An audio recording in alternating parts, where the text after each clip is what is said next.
네. 오늘로써 지난 5월 18일부터 함께 나누었던 요한 1서의 말씀을 마무리하게 되었습니다. 그동안 요한 1서의 말씀을 들으면서 위로가 되기도 하고 또 도전이 되기도 했을 것입니다. 때로는 이해가 되지 않는 말씀이 있었고 부담스럽게 느껴지는 부분도 있을 거라고 생각합니다. 그러나 사랑하는 여러분, 그럼에도 말씀을 보고 듣고 묵상하는 일을 결코 포기하지 마십시오. 성경은 볼 때마다 새롭고 또한 깊어지기 때문입니다. 요한 1서를 정리해 보면 사귐, 영원한 생명, 빛, 사랑, 세상과 같은 아주 중요한 주제들이 들어 있었습니다. 이런 여러 가지 주제들이 가리키는 것은 우리 구주 예수님이셨습니다. 그러니까 사도 요한께서 교회를 흔들고 위협하는 여러 상황 속에서 마지막 남은 예수님의 제자로서 교회가 붙들어야 할 한 가지를 우리에게 여러 단어를 통해 알려주는데요. 바로 그분이 예수 그리스도이시다라고 증언하는 것이죠. 왜냐하면 그 시대 교회에게 다가왔던 모든 위협은 결국 그들을 예수님에게서부터 떠나게 만들었기 때문입니다. 그래서 오늘 본문에서도 요한은 끝까지 예수님 안에서의 사귐과 그로부터 우리에게 주어진 영원한 생명을 강조하고 있는 것이죠. 오늘 우리는 이 말씀을 통해서 하나님께서 우리에게 주신 영원한 생명이 무엇인지, 그리고 그 생명 안에서 누리는 담대함이 무엇인지를 함께 살펴보도록 하겠습니다. 첫 번째 살펴볼 것은 영원한 생명입니다. 사도 요한께서는 오늘 본문 13장을 통해 자신이 요한 1서를 기록한 목적을 우리에게 말해주고 있는데요. 13절입니다. 함께 읽어보겠습니다. 내가 하나님의 아들의 이름을 믿는 너희에게 이것을 쓰는 것은 너희로 하여금 너희에게 영생이 있음을 알게 하려 함이라. 여러분, 여기서 중요한 단어가 알게 하다라는 동사입니다. 이것은요, 단순한 추측이 아니라 분명히 확신하고 알고 있는 것을 의미합니다. 이 단어를 통해서 요한께서는 우리에게 말하고 싶은 것이 분명히 알고 있다면 그 영생을 누릴 것을 요청하고 있는 것이죠. 여러분, 이렇게 생각해 보십시오. 여러분 손안에 지금 맛있는 빵이 들려 있습니다. 그런데 여러분이 그 손에 든 빵을 먹지 않았습니다. 먹지 않았는데 그 빵이 얼마나 맛있는지 알 수 있겠습니까? 모르는 것이죠. 마찬가지입니다. 예수님을 믿고 받은 이 영원한 생명도 우리에게 아주 귀하고 소중한 것입니다. 그러나 얼마나 많은 그리스도인들이 자신이 예수를 믿고 받은 이 영생이 무엇인지도 알지 못한 채 그냥 손에만 들고 있는 빵같이 그렇게 살아가고 있다라는 것입니다. 여러분, 우리가 이 영생을 누리지 못하는 이유가 무엇일까요? 아마 하나님께서 주신 이 영생에 대해서 오해하고 있기 때문일 것입니다. 여러 사람들이 이 영생을 그냥 나의 기분이나 상태 혹은 상황, 마음에 근거해서 내가 신앙생활을 꽤 잘하는 것 같으면 영생에 대한 확신이 있는 것처럼 느끼고, 그 반대로 좀 못하거나 어떤 영적 침체에 빠져 있으면 영생에 대해서 의심하게 되는 것이죠. 여러분, 무엇이 문제일까요? 영생이 있고 없고의 차이를 자기 마음에 의해서 결정한다는 것이죠. 내가 좀 믿음이 좋은 것 같으면 난 구원받은 것 같아? 영생이 있는 것 같아. 그렇게 여기지만 내가 좀 마음이 이렇게 침체되거나 좀 우울하거나 좀 신앙생활을 좀 잘 못할 것 같으면 금세 나는 구원받았을까? 나에게 영생이 있을까? 내 마음 때문에 왔다 갔다 하는 것이죠. 여러분, 또 다른 사람은 영생을 너무 값싸게 여기는 오해에 빠지기도 합니다.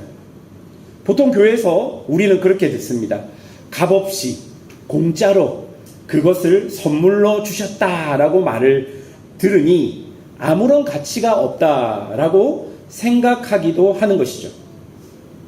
제가 예전에 초등부를 마치고 중고등부로 올라왔을 때 중고등부에서 제일 먼저 선생님이나 선배들이 제게 물어봤던 것은 너 구원 받았니? 였습니다. 그래서 제가 잘 몰라서 잘 모르겠습니다 라고 이야기하니까 그때부터 교회 선배들이 제게 와서 자기가 성경 공부를 시켜주겠다라고 말씀하시면서 소위 말하는 영접 기도를 제게 시키셨습니다. 그 선배는 나의 기도를 따라하라고 이야기하고 난 뒤 선배가 이제 기도하는 것을 제가 따라 했죠. 그리고 그 기도가 다 끝나고 난 다음에 선배가 제 어깨를 탁 치면서 야, 너 이제 구원 받았어. 누가 물어보면 구원의 확신이 있다라고 말해도 돼 라고 이야기했습니다. 여러분, 그때가 제가 중학교 1학년 때인데 그때 제 마음에 들었던 생각은 두 가지였습니다. 첫 번째는 휴, 다행이다. 나도 이제 구원을 받았네 라는 마음과 또 두 번째 들은 마음은 뭐가 이렇게 쉬워? 그런 마음이 들었습니다. 여러분, 하나님이 우리에게 주신 영생은요, 우리 마음 먹기에 달린 것도 아니고 너무 쉽게 우리에게 온 것도 아닙니다. 오직 하나님의 주권적인 은혜인 예수님을 통해 우리에게 주어졌습니다. 그로 인해서 우리는 삼위 하나님과의 깊은 교제 안으로 들어가 깊은 사귐을 누릴 수 있게 된 것이죠. 사랑하는 여러분, 우리가 받은 이 영생은 죄인된 우리가 감히 받을 수 있는 것이 아닙니다. 여러분, 왜 하나님께서 우리에게 값없이 주셨을까요? 우리에게 그 값을 치를 만한 능력이 없기 때문일 것입니다. 우리가 받은 이 영생은 하나님께서 창세전부터 당신의 깊은 뜻을 따라 당신의 사랑하는 아들을 우리에게 보내시고 그의 십자가와 죽음을 이기는 부활로 우리에게 주신 것입니다. 그래서 에베소서 1장 4절에서 5절은 이렇게 이야기합니다. 새번역 성경에는 하나님은 세상 창조 전에 그리스도 안에서 우리를 택하시고 사랑해 주셔서 하나님 앞에서 거룩하고 흠이 없는 사람이 되게 하셨습니다. 하나님은 하나님의 기뻐하시는 뜻을 따라 예수 그리스도를 통해서 우리를 하나님의 자녀로 삼으시기로 예정하신 것입니다. 여러분, 많은 믿음의 선배들은 이 은혜로 자신의 삶을 지탱하며 살아갔습니다. 때로는 고난과 핍박 속에서, 때로는 전쟁 속에서, 때로는 핍절한 상황 속에서, 때로는 우울증과 공황장애와 같은 마음의 아픔 속에서도 이 은혜로 그 시간을 보낼 수 있었던 것입니다. 또한 승승장구하는 삶에서도 높은 권력의 자리에 앉았을 때도 이 은혜로 세상의 마음을 빼앗기지 않고 이 땅을 살아갔던 것이죠. 이처럼 우리에게 주어진 영생은 각 사람들을 각자의 위치에서 각자의 역할을 통해서 하나님의 뜻이 이 땅에 이루어지도록 그렇게 역사 속에서 하나님의 백성들을 인도하고 있는 것입니다. 여러분 다 영생함을 받은 자들이십니까? 일대지 다시 해야 되겠네요. 예. 여러분은 다 영생함을 받은 사람들이 맞습니까? 아멘. 우리 옆에 분들과 그렇게 한번 옆에 분들에게 좀 권면합시다. 당신은 영생을 받은 사람이 맞습니다. 그렇게 좀 고백해 드릴까요? 네. 못하네요. 예. 네. 두 번째로 살펴볼 것은 이 영원한 생명이 우리에게 주는 담대함입니다. 그렇다면 이렇게 영생을 알고 살아가는 사람들은 어떤 사람들일까요? 14절과 15절 말씀 우리 함께 읽어보도록 하겠습니다. 그를 향하여 우리가 가진 바 담대함이 이것이니 그의 뜻대로 무엇을 구하면 들으심이라. 우리가 무엇이든지 구하는 바를 들으시는 줄 안즉 우리가 그에게 구한 그것을 얻은 줄 또한 아느니라. 여러분, 여기서 말하고자 하는 것은 영생을 통해 삼위 하나님과 깊은 사귐이 이어지면 우리에게 담대함이 찾아온다는 것입니다. 여러분, 이 담대함이라는 단어는 이 본문에서 용기를 뜻하는 것이 아니라 막힘없는 소통을 의미하는 단어입니다. 하나님 앞에서 두려움 없이 자유롭게 말할 수 있는 확신과 자신감을 의미하는 것이죠. 곧 하나님과의 깊은 사귐 가운데 얻은 자녀의 특권, 자유롭게 언제든지 하나님께 나아갈 수 있는 확신, 그리고 내가 하나님께 기도하면 응답하시겠다는 그런 확신, 그런 것들을 종합해서 사도 요한께서 담대함이라는 단어로 우리에게 이야기해 주고 있는 것입니다. 여러분, 어떻게 이것이 가능하겠습니까? 요한일서 4장 18절은 이렇게 말하지요. 하나님의 사랑이 두려움을 내어 쫓았다라고 말합니다. 아들 예수님을 통해 시작된 삼위 하나님과의 사귐이 더 깊은 사랑으로 우리를 초대하고 그 사랑이 우리의 전 인격과 삶 속에서 남김없이 스며들고 배어들면 이 세상이나 이 세상에 속한 자들, 그 어떤 것에 대한 두려움도 우리에게 사라져 버린 상태, 즉 하나님의 사랑에 절대적인 신뢰가 형성되는 그곳으로 나아갈 수 있는 것이죠. 바로 이것이 우리의 담대함의 근거입니다. 이런 절대적인 신뢰가 우리에게 있어야 합니다. 절대적인 신뢰는 전적인 하나님의 사랑의 결과라는 것입니다. 이런 하나님의 사랑을 나의 실제 삶에서 경험하기 위해서는 무엇이 필요합니까? 하나님과의 막힘없는 소통, 담대함이 꼭 필요하다는 것입니다. 여러분, 사람들 중에 하나님과의 사랑을 표면적으로만 아는 사람들이 있습니다. 특별히 제가 만난 사람들 중에서는 다는 아니지만 모태신앙이신 분들이 표면적인 하나님의 사랑만 알고 계신 분들이 많이 있었습니다. 태어나다 보니까 교회를 다녔고 교회 안에서 아무런 의심 없이 예수님에 대한 이야기를 듣고 자연스럽게 예수님께서 십자가에서 나를 위해 죽으시고 내 죄를 사하셨다. 그리고 내가 구원받았다는 것을 자연스럽게 받아들이는 것이죠. 그래서 거기에 대한 큰 의심이 없습니다. 그런데 거기까지라는 것이죠. 물론 모태신앙이 아닌 분들도 그럴 수 있겠다 싶습니다. 저는 모태신앙이 아닙니다. 그런데 저의 자녀들은 모태신앙이지 않습니까? 제가 중학교 1학년 때 하나님에 대한 의심이 꽤 많았습니다. 그래서 교회를 떠날까라는 고민도 좀 했었습니다.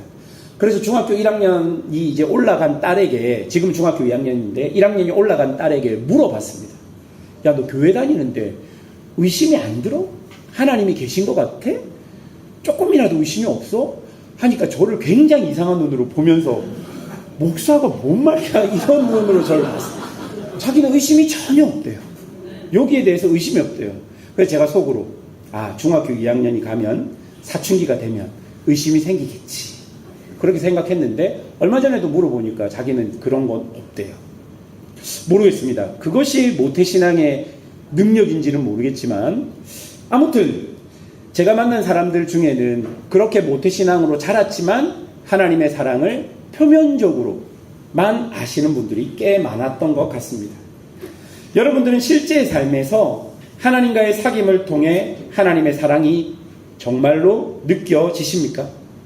혹시 하나님과의 사귐이 무엇인지, 어떻게 하는 것인지 모르거나 혹은 안다고 해도 그렇게 안 하고 계신 것은 아닙니까? 우리의 삶의 자리에서 하나님과의 사귐은 꼭 필요합니다.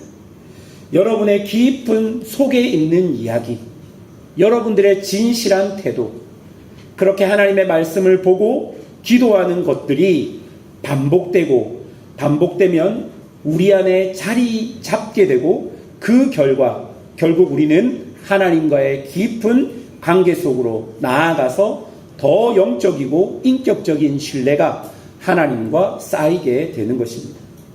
여러분, 오늘 본문은 이런 하나님과의 깊은 교제 안으로 나아가면 우리에게 죄를 이기는 사죄의 은혜가 있다라고 말합니다.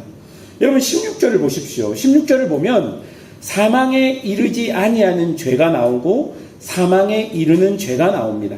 여기서 우리의 눈길을 더 끄는 것은 아마 사망에 이르는 죄라는 단어일 겁니다.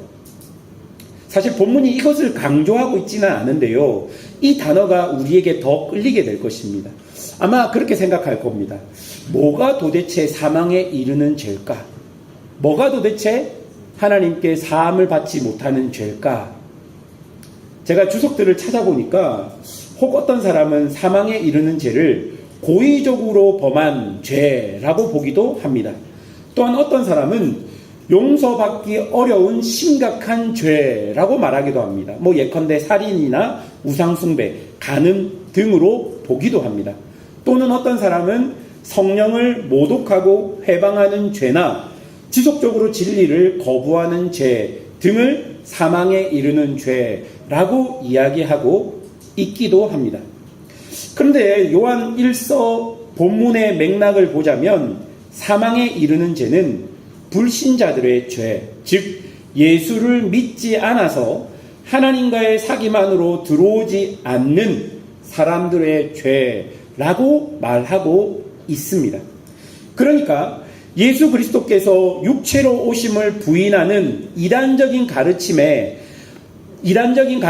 따르게 되면 성령께서 증거하시는 예수 그리스도의 속죄와 부활을 완강히 부인하기 때문에 그들에게는 죄를 이기는 사죄의 은혜가 없다라고 요한께서 이야기하고 있는 것이죠. 예전에 제가 어떤 교회에서 사역할 때 성경 공부를 인도한 적이 있습니다. 그때 저는 교리를 강의했었는데요. 몇 주쯤 지났을까요? 한 집사님께서 저에게 찾아오셨습니다. 그래서 상담하고 싶다라고 말씀하시고 그분과 앉아서 여러 이야기들을 나누었습니다. 그때 그분은 제게 아주 조심스럽게 어떤 이야기를 하셨는데요. 그 이야기가 자신이 이단에 빠져 있다가 다시 교회로 돌아왔다라는 이야기였습니다.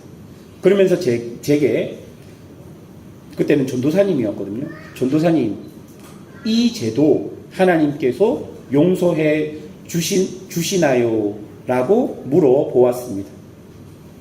이분이 제게 이것을 물어본 것은 그때 한참 모 이단이 한국 교회에 많이 침투했고 교회 곳곳에 모 이단의 출입을 금한다는 스티커들이 붙어 있었던 때였습니다. 그러면서 교회 안에서 교역자들과 많은 사람들이 이단에 빠지면 구원을 받지 못하고 성령을 모독한 죄이기에 사함을 받지 못한다는 말들을 하곤 했습니다. 한편으로 생각하자면 그때 교회들이 너무 심각하게 공격을 받고 있었던 터라 교회 내부적으로도 굉장히 강하게 그들을 정죄했던 것이 이해는 되지만 그때 사람들이 그리고 그때 교회들이 관가했던 것은 다시 돌아온 사람들이 있다라는 것입니다. 그분은 교회로 다시 돌아왔지만 그런 자신의 상황들을 말도 하지 못하고 평안하지도 못했던 것 같습니다. 자신이 다시 돌아왔지만 교회 안에서 들리는 그런 이야기들을 통해 지옥에 갈 것 같은 불안과 두려움에 늘 사로잡혀 있었던 것 같습니다. 그래서 이분은 이 죄를 사함받기 위해서 교회에서 실시하는 거의 모든 예배와 거의 모든 성경 공부에 참석하고 있었던 것이었습니다. 사랑하는 여러분, 사망에 이르는 죄는 예수님 밖에 있어서 그 사자의 은총을 받지 못하는 모든 불의의 죄입니다. 그러나 예수님 안에는 사죄의 은총이 있습니다. 이 사죄의 은총은 죄와 사망을 넘어서는 하나님의 자비와 은총을 우리에게 보여주게 되는 것입니다. 그러니 죄를 이길 힘은 우리 구주 예수님께 있음을 기억해야 할 것입니다. 세 번째로 함께 세상 속으로 한번 살펴보겠습니다. 이제 사도 요한께서는 요한 1서를 마치면서 세상 속에서 여러 위협적 파도를 만나고 있는 교회들에게 당신들은 하나님의 사랑을 받는 아들, 딸이라는 사실을 잊지 말고 결코 그 사랑 안에서 흔들리지 말라라고 말하고 있는 것입니다. 18절에서 20절까지를 살펴보면요. 반복적인 단어가 나오는데 바로 알다라는 동사입니다. 이 동사는 아까 13절에 나오는 알다라는 동사와 같은 의미로 확실히 알고 있다라는 의미입니다. 요한은 이 편지를 읽는 모든 하나님의 백성들에게 18절을 통해서 하나님께서 그 자녀들을 세상과 악한 자로부터 지키신다는 것, 그리고 19절을 통해서 교회가 적대적인 악한 자들의 세상과 맞닥뜨려 있다는 것, 그리고 20절을 통해 이 악한 자의 세상에서 하나님과의 사귐을 지켜낼 수 있는 능력은 오직 그 아들 예수 그리스도를 통해 우리에게 주신 영원한 생명이 있다는 것. 여러분, 이 세 가지를 확실히 알고 있다라는 동사로 우리에게 말해주고 있다라는 것이죠. 여러분, 왜 요한은 자신의 서신을 마치면서 이렇게 확신들을 흔들리고 있는 교회에게 심어줄까요? 여러분, 제가 이 구절을 읽고 묵상하면서 저에게 첫 번째로 느껴졌던 것은 교회와 성도가 어디서 살아가야 하는지를 요한이 말해주고 있는 것 같았습니다. 여러분, 세상에서 핍박받는 교회, 세상에서 유혹받는 교회, 어려움을 당하는 교회, 여러분, 그들이 지금 있는 곳은 어디입니까? 세상 한복판이라는 거예요. 하나님께서 교회를 그런 세상에 두셨다는 것입니다. 요한이 지금 서신을 마치면서 하나님이 너희를 지키실 거야. 너희가 세상 속에 있지만 예수 그리스도께서 너희에게 주신 영원한 생명을 붙들고 하나님과의 사귐 안으로 들어가면 너희는 이 땅에서 평안을 누릴 거야 라고 그 고난받고 있고 흔들리고 있는 교회들에게 왜 이렇게 이야기하겠습니까? 세상을 떠나지 말라는 거예요. 교회가 살아야 할 장소는 세상이라는 거예요. 너희가 영원한 생명을 가지고 너희가 있어야 할 곳은 바로 이 세상이다. 도망가지 말고 피하지도 말고 너희에게 있는 영원한 생명을 붙들고 이 세상 속에서 소금과 빛으로 하나님의 자녀로 그렇게 살아가라 라고 지금 요한이 교회들에게 이야기해 주는 것처럼 제게는 들렸습니다.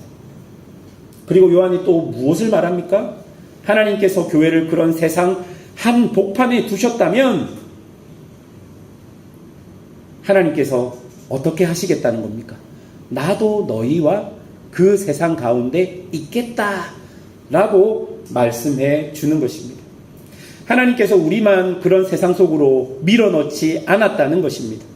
우리를 지키시고 악한 자가 우리를 만지지도 못하게 하기 위해서 우리와 함께 그런 세상 속으로 하나님께서 들어오셨다는 겁니다.